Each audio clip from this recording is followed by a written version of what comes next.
Welcome back to Wined and Dined, the show about great food, great wine, and entertaining. In today's tasty edition brought to you by the Saltwire Network, we're going to talk about risotto. Why risotto and what is risotto? Well, one, it's my favorite dish to cook. Two, it's a classic Italian rice dish that's made famous in the northern province of Veneto, Lombardy, and Piedmont, where there's these fertile river valleys where the rice is produced. Now, it didn't actually originate in the north. It came to the south in about the 14th century. It's not actually indigenous to Italy. It came from the Far East. But now Italians have embraced risotto as maybe one of their classic dishes. Why do I love risotto? Not only is it creamy and delicious, unctuous, and absolutely sublime, but it's also so easy to make. You need relatively few ingredients. Now, the most important is the rice. So you have two types of rice, carnaroli and arborio rice, that are used to make risotto. Why do they? They're very short-grained, high-starch rices. Now, we can mostly only get arborio in our local market, but it's perfectly great stuff. So you can find it in the rice aisle of any grocery store. Then what else do we need? Well, to start off our cooking process, in the north you might just use butter. I prefer to use a mix of butter and olive oil. And then all we need is onion that's finely diced. You know, a nice easy way is just do a few cross sections that way, a few cross sections this way, and then boom, boom, boom, boom, and suddenly you have easily diced onion. Then a splash of white wine, a little Parmigiano Reggiano to finish it off. This is the seasoning.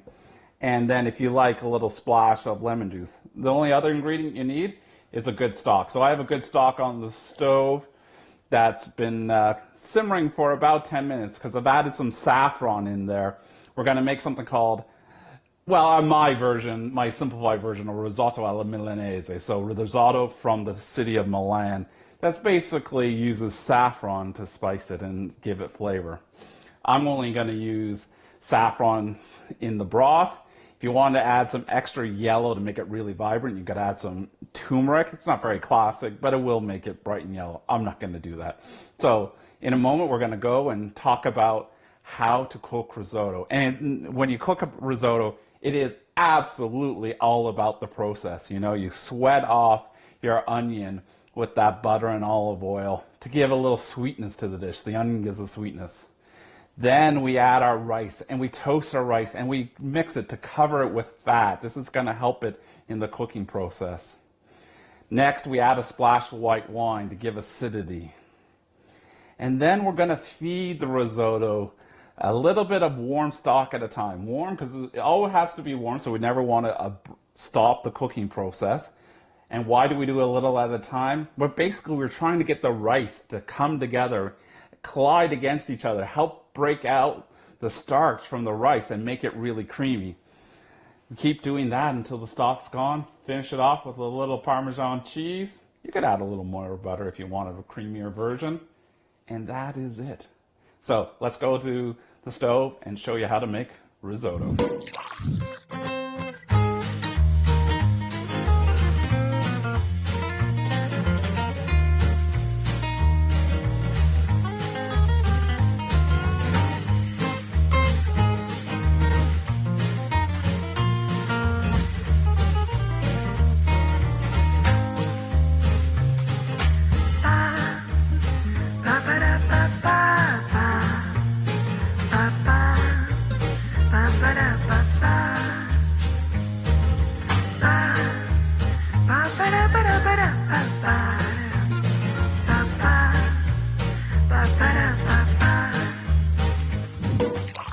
Okay, so now we're back. I have finished the risotto. Look how beautifully dark and yellow and creamy that is. It's still got a little bit of texture to the rice. So what the Italians say al dente, you know, a little bit of bite. But it is so luxurious, so creamy. You need nothing else than that. You could, and I love Parmesan cheese, so I put a little extra Parmigiano on top just because I love it so much. But now it's about what wine to serve. And so a classic pairing of risotto, and particularly in risotto alla milanese, would be wines from nearby. So not too far away in Veneto, you have an area called Soave Classico. In the Classico versions, have a bit of richness, but still have some back-end freshness and acidity, some kind of almondy flavors. Beautiful risotto. Now, this wine's relatively expensive. It's a little more than $25. A great alternative is this little white from Penedès in Spain. Has enough body to stand up to the creaminess, but there's a super freshness on the back end that will cleanse this wine. This one actually happens to be vegan and grown with using biodynamic principles. The grapes are, so it's a great choice if you want to serve it as a vegetarian dish. And then if you want to have red, well, stay to Italy, but keep it light and fresh. So this is a beautiful little Rosso Canaro. I ordered this online from Harvest here in Nova Scotia. And it's super light, super fresh, and at $15 or $16, it's a really good deal. I'm going to pour myself a glass of this beautiful little biodynamic wine. This wine is usually retailing for under $16. So I'm going to say cheers to that. Find the recipe at the end of the video and come back next week as we cook up some more food and I drink some more wine. Cheers.